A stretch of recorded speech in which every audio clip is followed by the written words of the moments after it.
here's an interesting concept. Basically, what I want to talk about is the idea of a false gap. If you're facing more infantry than you have to actually hold a front line, how do you actually defend your ranged? Obviously, I could just set up my guys in a line like this, but it doesn't cover a lot of space, and that makes it a lot easier for the greenskins here to just flank around. So instead, I'm using a very loose formation on my infantry. You can see they're quite spaced out, and there's actually a big enough space in the middle for them to just run in. But this is why we call it a false gap, because it's not actually a hole in the formation. We have a ton of ranged in the center, and they're pretty important for this, but you can also do it with cavalry. And to kind of demonstrate how this works, we do this. I use my zombies to block up as many units of infantry as they can while leaving the middle intentionally open. Against the AI, they might just aggro onto my zombies because they're not very smart.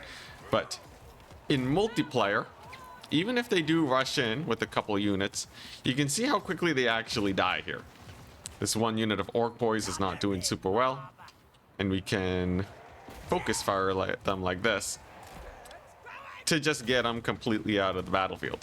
Using your lord to bog them down is very useful too.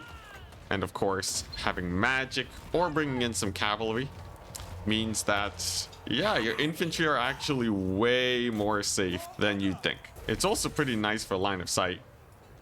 As you can see here, because I have no infantry blocking the way, we just have free reign to completely focus fire their lord. And he doesn't even make it to my infantry before he gets completely blasted. The zombies in the front line, they have held just long enough for me to complete this. And without anything actually here to rush my guns, we can pretty easily clean up the rest of the battle. Of course, the strategy does live on the knife's edge just a little bit, because if enough units manage to go through the center to overwhelm your guns, you're kind of just screwed. But that's not really something that the AI or even people in multiplayer can get done, because to do it, you basically have to just blob up your entire force in the middle, and that leaves them super open for spells to just kill them. It also takes a lot longer. But the strategy is still a little vulnerable to getting flanked, but typically you can solve those with a different strategy. That can be mitigated with either kite or artillery, but the specifics of that are a little more complicated than the scope of this video, and I'll cover it another time. Now, you don't even really need ranged. If you're a melee faction that doesn't have enough infantry to hold a frontline engagement all on their own, you can still play wider to match your opponent. Obviously, your opponent will be able to go more wide than you, but this can be risky, especially if you have a mobility advantage. And you can see I'm leaving some pretty crazy gaps here with my infantry. But if you think about it, what are the greenskins supposed to do? You can see they're going to flank here with their infantry, and this is a very natural response for most players, but it just leaves them completely open to a flank.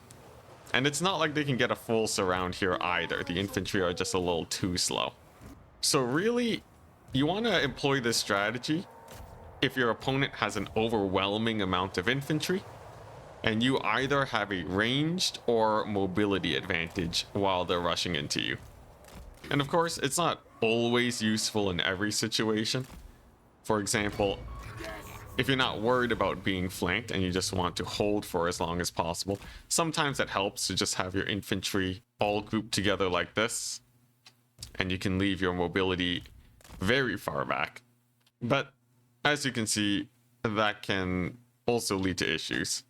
You can see the greenskin flank here is much easier and much faster, and they're also able to screen out my dogs a lot better because my infantry is just not occupying as much of their infantry. So hopefully you found that useful. If you do want to catch my streams and actually see me use this in practice, you should follow the link in the description. And if you have anything you want me to cover specifically, I'll also be keeping an eye on the comments.